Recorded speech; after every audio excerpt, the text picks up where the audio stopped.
Hello friends, good afternoon. दोस्तों, इस video में हम लोग एसएससी जीडी एग्जाम 2024 के आल शिफ्ट में पूछा सकने वाले मोस्ट इंपॉर्टेंट सिलेक्टेड प्रश्नों को सॉल्व करेंगे।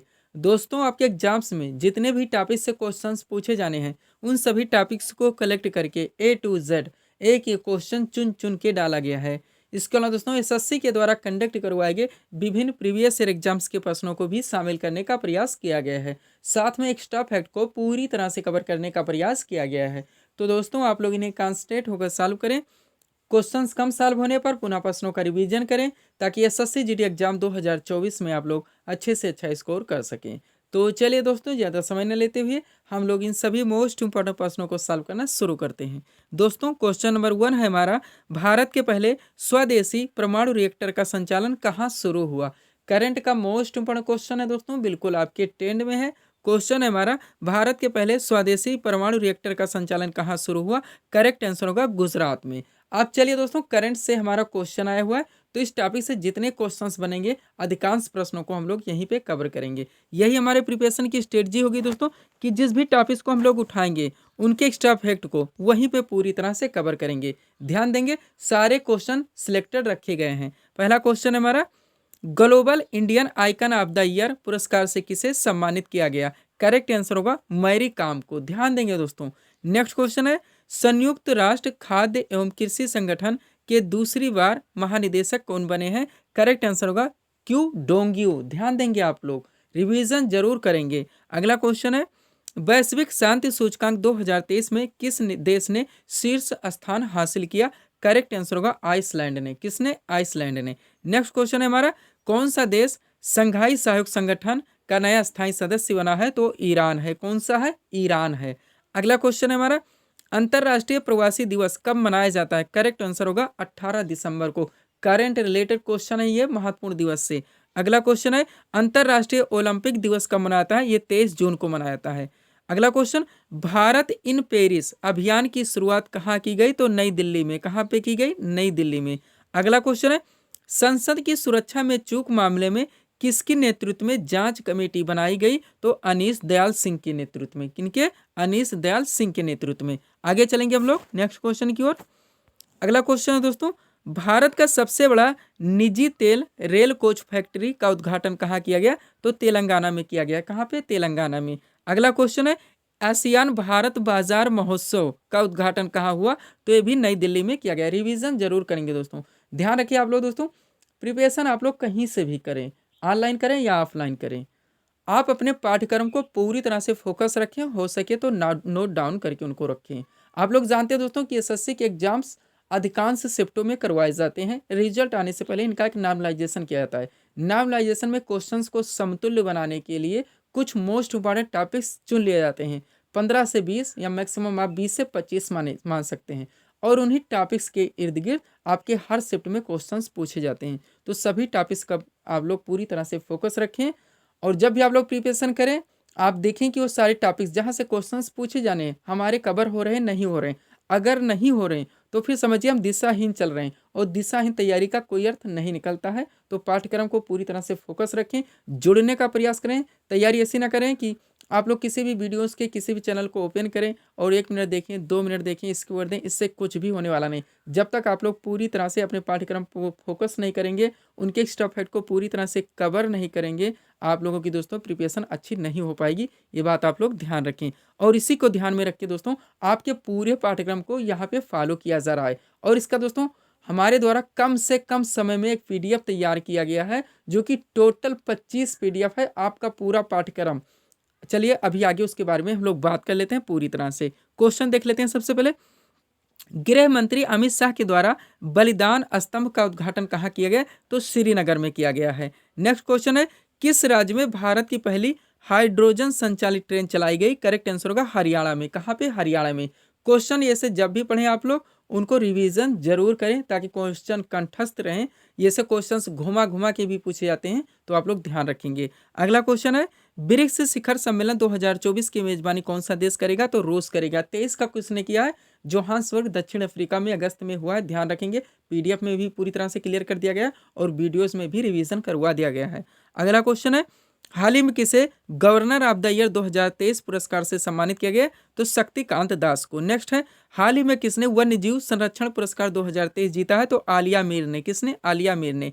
लास्ट क्वेश्चन है करंट अफेयर से, G7 शिखर सम्मेलन 2023 कहाँ पर आयोजित हुआ? तो हिरोशिमा जापान पे। कहाँ पे? हिरोशिमा जापान में। अब चलिए दोस्तों, थोड़ा सा हम लोग पीडीएफ के बारे में बात कर ही लेते हैं, पुनः क्वेश्चन की ओर चलेंगे। 4 पीडीएफ यहाँ पे हमारा लगा हुआ है, ध्यान देंगे आप लोग।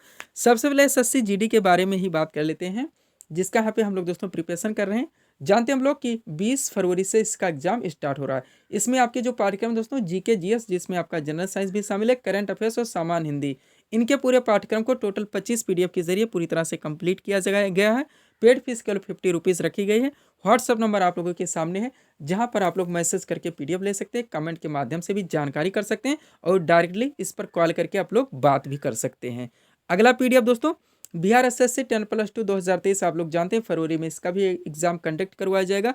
इसमें जो आपका पाठ्यक्रम है सामान्य ज्ञान, सामान्य विज्ञान और करंट अफेयर्स, इनके भी पूरे पाठ्यक्रम को टोटल 25 पीडीएफ के जरिए कंप्लीट किया गया है। पेड फीस इसकी भी 50 रुपीज़ केवल रखी गई है और व्हाट्सअप नंबर आप लोगों के सामने, जहाँ पे आप लोग मैसेज कर पीडीएफ ले सकते हैं। अब ध्यान दीजिएगा एक बात, बिहार एसएससी और एसएससी जीडी का कंबाइन नहीं किया जा सकता। इसका कारण है, ध्यान दीजिएगा, बिहार एसएससी के पाठ्यक्रम दोस्तों जनरल साइंस का अच्छा खासा वेटेज है, यानी 25 क्वेश्चन के आसपास आपके सामान्य विज्ञान से पूछे जाएंगे, लेकिन एसएससी जीडी में सामान्य विज्ञान के क्वेश्चन कम होंगे। उसके बाद में बिहार एसएससी में दोस्तों आपके हिंदी पाठ्यक्रम में नहीं है, लेकिन एसएससी जीडी में आपके पाठ्यक्रम में हिंदी से भी क्वेश्चंस पूछे जाएंगे। और बिहार एसएससी में बिहार स्पेशल यानी बिहार जीके भी आकर जुड़ेगा, लेकिन एसएससी जीडी में नेशनल लेवल के क्वेश्चन शामिल होंगे। इसलिए क्वेश्चन का जो ट्रेंड है काफ़ी डिफरेंस है, हम लोग किसी भी क्वेश्चन पे रिस्क नहीं ले सकते, इसलिए दोनों का कंबाइंड पीडीएफ नहीं हो सकता। यूपी पुलिस कांस्टेबल 2023 के बारे में बात करें, फरवरी में इसका भी एग्जाम करवाया जाएगा। इसमें जो आपका पाठ्यक्रम है दोस्तों पूरी तरह से द्वारा पूरी तरह से क्लियर किया जा रहा है। उसमें आपका जीके जीएस, आपका जनरल साइंस शामिल है, करंट अफेयर्स, पुलिस व्यवस्था से संबंधित समान सचेतता के क्वेश्चंस, आपका यूपी स्पेशल शामिल है, सामान्य हिंदी भी शामिल है। इनके पूरे पाठ्यक्रम को टोटल 40 पीडीएफ के जरिए क्लियर किया जा रहा है। पेड फीस केवल 100 रुपीज़ रखी गई है। व्हाट्सअप नंबर आप लोगों के सामने है। लास्ट पीडीएफ दोस्तों यूपीपीएससी आरओ 2023 का है, जिसमें आपके 2 पेपर पीटी एग्जाम में करवाए जाएंगे। 140 क्वेश्चन आपका जीएस यानी सामान्य अध्ययन होगा, 60 क्वेश्चन आपके हिंदी से पूछे जाएंगे। इनके भी पूरे पाठ्यक्रम को टोटल 40 पीडीएफ के जरिए पूरी तरह से कंप्लीट किया जा रहा है। पेड फीस इसकी भी दोस्तों 100 रुपीज़ रखी गई। व्हाट्सअप नंबर आप लोगों के सामने, जहाँ पे आप लोग मैसेज कर दोस्तों पीडीएफ ले सकते हैं, या इस पर कॉल करके डायरेक्टली बात भी कर सकते हैं और कमेंट के माध्यम से भी जानकारी कर सकते हैं। अब ध्यान दीजिएगा, आपका 2 पाठ्यक्रम बाकी बचता है, मैथ व रीजनिंग। ऑलरेडी इनके दोस्तों वीडियोस चलते रहते हैं, वहाँ पे आप लोगों को प्रैक्टिस करनी होगी। इस तरह से आप लोगों की कम से कम समय में बिना भटके इधर उधर एक अच्छी प्रिपरेशन रेडी हो जाती है। आप लोग एग्जाम के लिए पूरी तरह से प्रिपेयर हो जाते हैं। चलते हैं हम लोग नेक्स्ट क्वेश्चन की ओर। अगला क्वेश्चन क्या है दोस्तों, किस फसल से, क्वेश्चन पे ध्यान देंगे, जनरल साइंस से क्वेश्चन आ रहा है, किस फसल से मिट्टी के नाइट्रोजन में वृद्धि होती है? करेक्ट आंसर होगा मटर के। हाईलाइटेड क्वेश्चन है दोस्तों। अब सामान्य विज्ञान से हमारा क्वेश्चन आया हुआ, हम लोगों ने क्वेश्चन देखा, उनका आंसर दिया। अब इस टॉपिक से मोस्ट ऑफ प्रश्नों को हम लोग एक साथ कवर करेंगे, जो कि हमारे प्रिपरेशन की स्ट्रेटजी है। चलिए दोस्तों, सारे क्वेश्चन सिलेक्टेड हैं, आप लोग ध्यान दीजिएगा। इजी टू मॉडरेट क्वेश्चन रखे गए हैं, थोड़े से और मॉडरेट क्वेश्चन इसमें आगे की शिफ्टों में दोस्तों, आगे के जो वीडियोस दिए जाएंगे उनमें आकर जुड़ेंगे। इस तरह से हमारी प्रिपरेशन सामान्य विज्ञान की पूरी तरह से कंप्लीट हो जाएगी। पीडीएफ में भी पूरी तरह से इसको कंप्लीट कर दिया गया है। ध्यान देंगे, क्वेश्चन नंबर 1 है, खाना पकाने वाले सोडे का रासायनिक नाम क्या है? करेक्ट आंसर होगा सोडियम बाइकार्बोनेट। ध्यान देंगे, थोड़ा सा कंफ्यूजन क्रिएट करता है ये, एक एक कंठस्थ होकर समझेंगे। नेक्स्ट है, समुद्र के पानी में सबसे अधिक लवण कौन सा है? तो सोडियम क्लोराइड है। कौन सा? सोडियम क्लोराइड है। नेक्स्ट है, रबड़ को कड़ा करने के लिए किस पदार्थ को मिलाया जाता है? तो सल्फर का प्रयोग किया जाता है। किसका? सल्फर का। अगला है, मानव शरीर की सबसे बड़ी और मजबूत हड्डी कौन सी है? तो फीमर है, फीमर। ध्यान देंगे आप लोग, जांघ की हड्डी। नेक्स्ट, प्रकाश संश्लेषण के लिए आवश्यक गैस कौन सी है? तो कार्बन डाइऑक्साइड है। नेक्स्ट, सूर्य के प्रकाश से कौन सा विटामिन प्राप्त होता है? तो विटामिन डी। अगला है, अदरक का कौन सा हिस्सा खाया जाता है? तो तना है। आलू का कौन सा हिस्सा है? वो भी तना है, ध्यान रखेंगे। अगला है, दौड़ लगाते समय मनुष्य के रक्तचाप पर क्या प्रभाव पड़ता है? तो रक्तचाप बढ़ जाता है। और सोते समय रक्तचाप पर क्या प्रभाव पड़ता है? तो रक्तचाप यानी कि रक्तचाप जो है वो थोड़ा घटता है। अगला पॉइंट है, दर्पण को चमक देने के लिए किसका प्रयोग किया था? तो सिल्वर नाइट्रेट का। बार बार पूछा गया क्वेश्चन है ये। इसमें ऐसे क्वेश्चन शामिल किए गए जो कि आपके सभी वनडे एग्जाम्स में देखने को मिलते हैं। हाईलाइटेड क्वेश्चन है, इजी टू मॉडरेट हैं। अगला क्वेश्चन, राकेट किस सिद्धांत पर कार्य करता है? तो संवेग संरक्षण के सिद्धांत पर। नेक्स्ट है, तारों व सूर्य की ऊर्जा का स्रोत क्या है? तो नाभिकीय संलयन की प्रक्रिया है। नेक्स्ट, संपूर्ण जेनेटिक कोड का पता किसने लगाया? तो हरगोविंद खुराना ने। किसने? हरगोविंद खुराना ने। अगला पॉइंट है, डीएनए का डबल हेलिक्स मॉडल किसने दिया? तो वाटसन ने दिया है। किसने? वाटसन ने। अगला है, दाढ़ी बनाने के लिए कौन सा दर्पण काम में लाया जाता है? तो अवतल दर्पण का प्रयोग किया जाता है। किसका? अवतल दर्पण का प्रयोग किया जाता है। अगला क्वेश्चन देखेंगे हम लोग। नेक्स्ट क्वेश्चन है दोस्तों, वॉशिंग सोडा। क्वेश्चन पे ध्यान देंगे।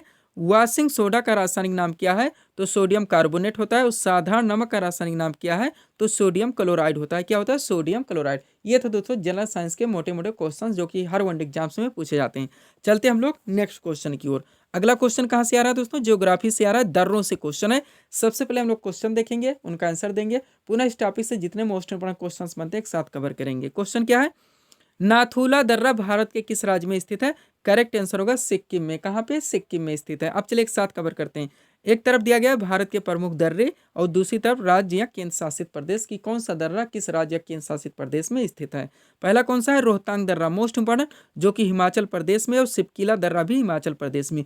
अब जैसे भी करें आप लोग, कोई ट्रिक लगा के याद करें या बार बार रट्टा मारे, क्वेश्चंस को मिस नहीं किया जा सकता। और अगर आप लोग पीडीएफ लेते हैं तो मैं ये कहना चाहूँगा कि बेटर होगा अगर आप उनका प्रिंट आउट निकलवाएं और अंडरलाइन लगा के स्टडी करें, एक बार रिवीजन कर लें, तो कम से कम समय में आप लोग पूरी तरह से प्रिपेयर हो जाते हैं। अगला क्या है दोस्तों? बनिहाल दर्रा, ये कहाँ पे है? जम्मू कश्मीर में है। नेक्स्ट है जेलेपला दर्रा, जो कि सिक्किम में है, और नाथुला दर्रा, दोनों ध्यान देंगे सिक्किम में है। क्वेश्चन को एक साथ सेट कर दिया गया है ताकि याद करने में थोड़ी सी सहजता महसूस हो सके। अगला क्या है दोस्तों? ध्यान देंगे आप लोग, लिपुलेख दर्रा। क्या है दोस्तों? लिपुलेख दर्रा, ये कहाँ पे स्थित है? उत्तराखंड में। कहाँ पे? उत्तराखंड में। नेक्स्ट है भोरघाट दर्रा, जो कि महाराष्ट्र में है। अगला है पालघाट दर्रा, जो कि केरल में है। नेक्स्ट है जोजिला दर्रा, ये लद्दाख में है। डाफला दर्रा, ये अरुणाचल प्रदेश में है। नीति दर्रा, ये भी उत्तराखंड में है। ध्यान रखेंगे, ये दर्रों से संबंधित मोस्ट इंपोर्टेंट क्वेश्चन से दोस्तों उत्तर भारत और दक्षिण भारत दोनों से एक साथ शामिल कर लिया गया है। अब अगर आप इनका इतना दोस्तों आप लोग प्रिपेयर रहेंगे तो यहाँ से आप लोगों की क्वेश्चंस मिस नहीं होंगे। सब्सक्राइब करें दोस्तों आप हमारी स्टडी चैनल शिव कृपा क्लासेज को इसी तरह के वीडियोस के लिए। अगला क्वेश्चन देखेंगे हम लोग। क्वेश्चन क्या है दोस्तों? नासिक किस नदी के तट पर स्थित है? क्वेश्चन क्या है? नासिक किस नदी के तट पर स्थित है? मोस्ट क्वेश्चन है, यानी कि नदियों के किनारे बसे शहर से क्वेश्चन लिया गया है। सबसे पहले हम लोगों ने क्वेश्चन देखा, उनका आंसर करते हैं। गोदावरी नदी के तट पर स्थित है। अब इस टॉपिक से जितने क्वेश्चंस बनते हैं एक साथ हम लोग कवर करेंगे। ध्यान देखिए आप लोग, एक तरफ दिया गया है नदी तट पर बसे भारत के प्रमुख शहर, और दूसरी तरफ नदी दिया गया है। ये एक वीडियो और आएगा दोस्तों जिसमें इंटरनेशनल नहीं अंतर्राष्ट्रीय स्तर पर भी नगरों को हम लोग कवर करेंगे, तब हमारी पूरी प्रिपरेशन कंप्लीट होगी इस टॉपिक का। पहला क्या दोस्तों? गोरखपुर, ये किस नदी के तट पर है? राप्ती। नेक्स्ट है जबलपुर, ये नर्मदा नदी के तट पर स्थित है। नेक्स्ट है सूरत, किस नदी के तट पर? ताप्ती। अगला है अहमदाबाद, किस नदी के तट पर? साबरमती। फिर है हैदराबाद, हैदराबाद किस नदी के तट पर? मूसी। आगे चलेंगे हम लोग, हैदराबाद तक हमारा हो चुका है, जो कि मूसी नदी के तट पर स्थित है। नेक्स्ट है नासिक, ये किस नदी के तट पर? गोदावरी। अगला है कोटा, कोटा किस नदी के तट पर? चंबल। फिर है लुधियाना, लुधियाना किस नदी के तट पर? सतलज। नेक्स्ट है लखनऊ, लखनऊ किस नदी के तट पर? गोमती। अगला है उज्जैन, मोस्ट इंपॉर्टेंट, क्षिप्रा नदी के तट पर। आगरा किस नदी के तट पर? यमुना। और लास्ट है कटक, कटक किस नदी के तट पर? महानदी। इतना आप लोग ध्यान रखेंगे तो इस टॉपिक के क्वेश्चंस एग्जाम में जो पूछे जाते हैं आप लोगों के मिस नहीं होने वाले हैं। आगे चलेंगे हम लोग नेक्स्ट क्वेश्चन की ओर। अगला क्वेश्चन मोस्ट इंपॉर्टेंट है दोस्तों, प्रमुख समाज सुधारक से उठाया गया है। क्वेश्चन पे ध्यान दीजिएगा। रामकृष्ण मिशन की स्थापना किसने की थी? करेक्ट आंसर होगा स्वामी विवेकानंद ने। एसएससी के द्वारा जितने एग्जाम्स करवाए गए हैं प्रीवियस ईयर में, आप उठा के देख लीजिए, ये सारे क्वेश्चन मिलने वाले हैं और रिपीट भी बार बार हुए हैं सारे क्वेश्चंस। अब एक साथ इस टॉपिक के सारे क्वेश्चंस को हम लोग कवर करेंगे पूरी तरह से। इसमें स्थापना वर्ष भी डाल दिया गया है जो कि आपके एग्जाम्स में पूछा जाता है। ये टॉपिक आप लोगों का यहीं पे पूरी तरह से क्लियर हो जाता है। रामकृष्ण मिशन की स्थापना किसने की थी? स्वामी विवेकानंद ने। हमारा क्वेश्चन और आंसर है। आप चलिए एक साथ कवर करते हैं। एक तरफ संगठन का नाम, फिर संस्थापक के नाम, फिर स्थापना वर्ष। पहला क्या है? आत्मीय सभा, इनके संस्थापक कौन है? राजा राम मोहन राय हैं। कब की थी इन्होंने? 1815 में की थी। नेक्स्ट है ब्रह्म समाज, मोस्ट इंपॉर्टेंट, संस्थापक राजा राम मोहन राय, इन्होंने कब की थी ब्रह्म समाज की स्थापना? 1828 में की थी। नेक्स्ट है तत्वबोधिनी सभा, संस्थापक देवेंद्र नाथ टैगोर, और कब की थी इन्होंने? 1839 में की थी। कब की थी? 1839 में। अगला देखेंगे हम लोग। अभी दोस्तों हम लोग विकल्प बनाए, यानी ऑप्शन बना के क्वेश्चन बनाए, तो 500 क्वेश्चन एक वीडियो से के और ज़्यादा ही बन जाते हैं, टाइम टेकिंग हो जाता है, आपके किसी काम का नहीं रहने वाला। कम से कम समय में आप लोग पूरी तरह से कवर करें, मैं ये चाहता हूँ।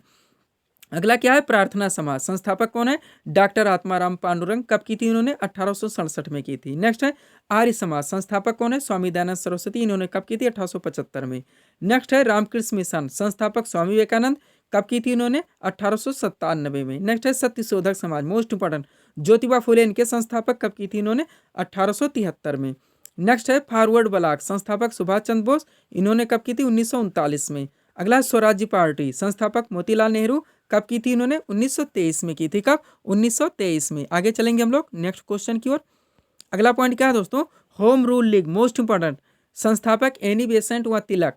कब की थी उन्होंने, 1916 में। नेक्स्ट भारत संघ, संस्थापक सुरेंद्र नाथ बनर्जी। कब की थी इन्होंने, 1876 में। अगला है मुस्लिम लीग, इनके संस्थापक आगा खां एवं सलीम उल्लाह खां। कब की थी इन्होंने, 1906 में। नेक्स्ट है खिलाफत आंदोलन, संस्थापक अली बंधु। इन्होंने कब की थी, 1919 में। लास्ट है आदि ब्रह्म समाज, संस्थापक देवेंद्रनाथ टैगोर। और इन्होंने कब की थी आदि ब्रह्म समाज की स्थापना, 1866 में की थी। प्रमुख समाज सुधारक का पूरा चैप्टर यानी पूरा टॉपिक आप लोगों का केवल 3 मिनट में यहाँ पे क्लियर हो जाता है।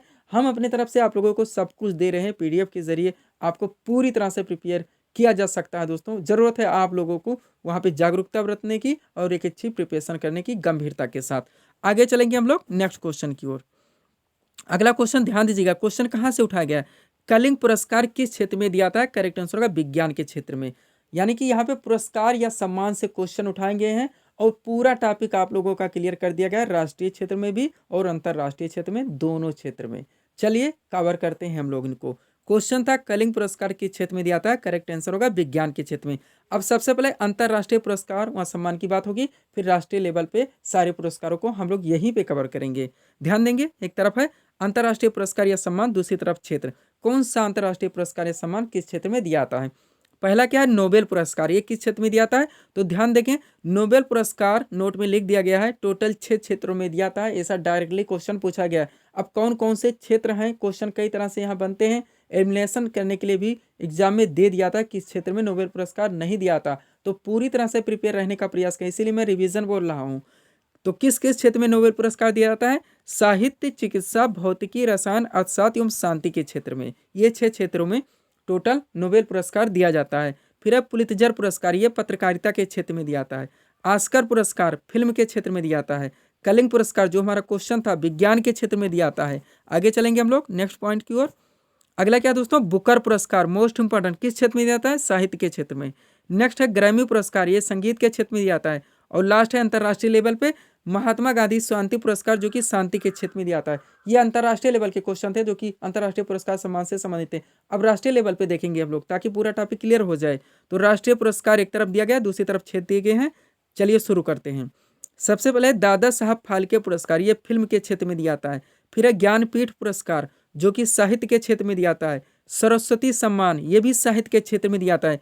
क्वेश्चन को भी दोस्तों इस तरह से सेट किया जाता है ताकि याद करने में थोड़ी सहजता महसूस हो। साहित्य चलेगा, एक साथ चलेगा, कोई भी क्वेश्चन आएगा उनके समतुल्य है तो एक साथ सेट किया जाएगा ताकि याद करने में थोड़ी सी आप लोगों को सहजता हो। व्यास सम्मान अगला है, ये भी साहित्य के क्षेत्र में दिया जाता है। फिर है द्रोणाचार्य पुरस्कार जो कि खेल प्रशिक्षण के क्षेत्र में दिया जाता है। फिर है अर्जुन पुरस्कार जो कि खेल के क्षेत्र में दिया जाता है। धन्वंतरी पुरस्कार चिकित्सा के क्षेत्र में, कॉमन सेंस वाला क्वेश्चन है धन्वंतरी पुरस्कार, थोड़ा सा कॉमन सेंस लगाएंगे आंसर निकल आएगा। गोविंद वल्लभ पंत पुरस्कार सर्वश्रेष्ठ सांसद को दिया जाता है। चमेली देवी पुरस्कार पत्रकारिता के क्षेत्र में। बोरलाग पुरस्कार, बोरलाग को आप लोग जानते होंगे, नाम सुने होंगे। नॉर्मन ई बोरलाग कौन है, विश्व में हरित क्रांति के जनक हैं, यानी कृषि से संबंधित हैं। तो ऐसा कॉमन सेंस लगाएंगे तो उत्तर निकल आएगा। कृषि की पैदावार में उल्लेखनीय योगदान के लिए दोस्तों नॉर्मन बोरलाग यानी बोरलाग पुरस्कार दिया जाता है। लास्ट है कबीर पुरस्कार जो कि सामाजिक सद्भाव के क्षेत्र में दिया जाता है। ये तो दोस्तों पुरस्कारों से संबंधित क्वेश्चन, पूरा चैप्टर हमारा कंप्लीट हो चुका है। चलते हम लोग नेक्स्ट क्वेश्चन की ओर। क्वेश्चन कहाँ से आ रहा है दोस्तों, हिंदी से आ रहा है, ध्यान देंगे आप लोग। क्वेश्चन क्या है, जिसकी उपमा संभव न हो वाक्यांश का एक शब्द होगा तो अनुपम होगा। ये क्वेश्चन और आंसर था। अब चलिए एक साथ कवर करेंगे। एक तरफ दिया गया वाक्यांश के अनेक शब्द, दूसरी तरफ दिया गया एक शब्द। पहला क्या है, जिसके हाथ में चक्र है, वाक्यांश का एक शब्द क्या होगा, चक्रपाणी होगा। जिसके हाथ में वज्र है, वाक्यांश का एक शब्द वज्रपाणी होगा। नेक्स्ट है, जिसके हाथ में बीड़ा है, वाक्यांश का एक शब्द बीड़ा पाणी होगा। फिर है जो स्मरण के योग्य हो, वाक्यांश का एक शब्द क्या होगा, अस्मरणीय होगा। क्या होगा, अस्मरणीय। अगला है जिसके समान दूसरा ना हो, वाक्यांश का एक शब्द अद्वितीय होगा। क्या होगा, अद्वितीय होगा। अगला पॉइंट देखेंगे हम लोग, क्या दोस्तों, उपकार करने वाला, वाक्यांश का एक शब्द उपकारी। शिव का उपासक, वाक्यांश का एक शब्द शैव होगा। विष्णु का उपासक, वाक्यांश का एक शब्द वैष्णव होगा। बुद्ध का अनुयायी, वाक्यांश का एक शब्द बौद्ध होगा। जो सब कुछ जानता है, वाक्यांश का एक शब्द सर्वज्ञ होगा। एक बात ध्यान रखें दोस्तों, मैं बार बार बोलता हूं, जब भी आप लोग हिंदी के क्वेश्चंस एग्जाम में सॉल्व करें, वर्तनी पर खास फोकस करने का प्रयास करें। वर्तनी के कारण समय के दबाव से एग्जाम्स में बहुत सारे क्वेश्चंस हमारे गलत हो जाते हैं, जो कि हमें बाद में मालूम पड़ता है। तो चारों ऑप्शन आप लोग चेक करें, क्वेश्चन देखें, चारों ऑप्शन चेक करें।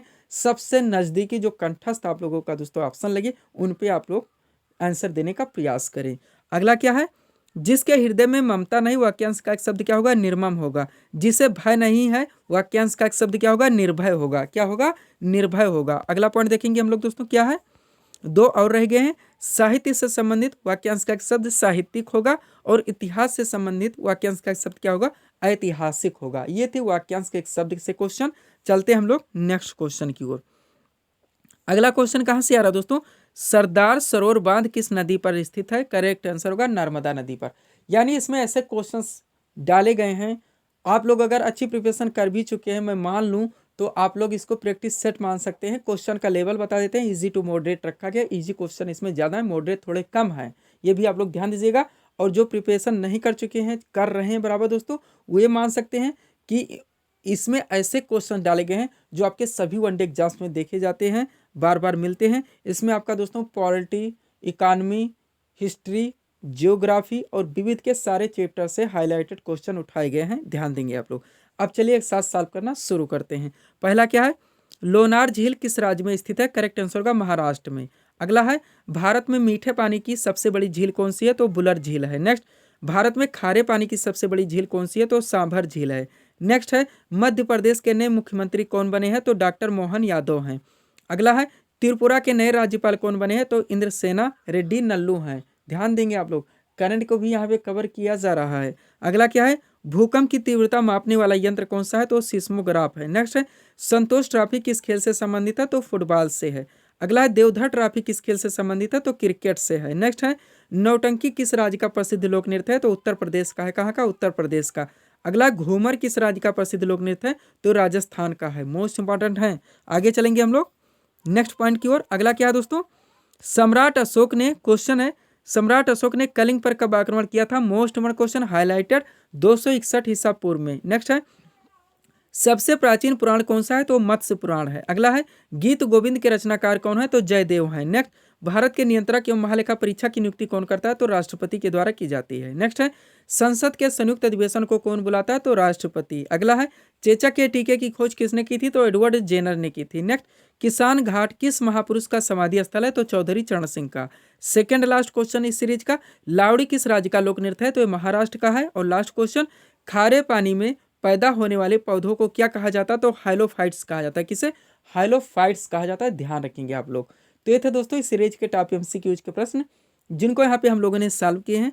उम्मीद है दोस्तों आप सभी लोगों ने सॉल्व किए होंगे और देखे होंगे कि यहाँ से आपके कितने प्रश्न सही हो रहे हैं। तो दोस्तों इसी तरह के वीडियोस के लिए आप हमारी स्टडी चैनल शिव कृपा क्लासेस से जुड़े, चैनल को सब्सक्राइब करें ताकि हमारे द्वारा दिए जाने वाले सभी वीडियोस आप क्रम से सबसे पहले देख सकें। तो मिलते हैं दोस्तों हम नेक्स्ट वीडियोस में। Thanks for watching.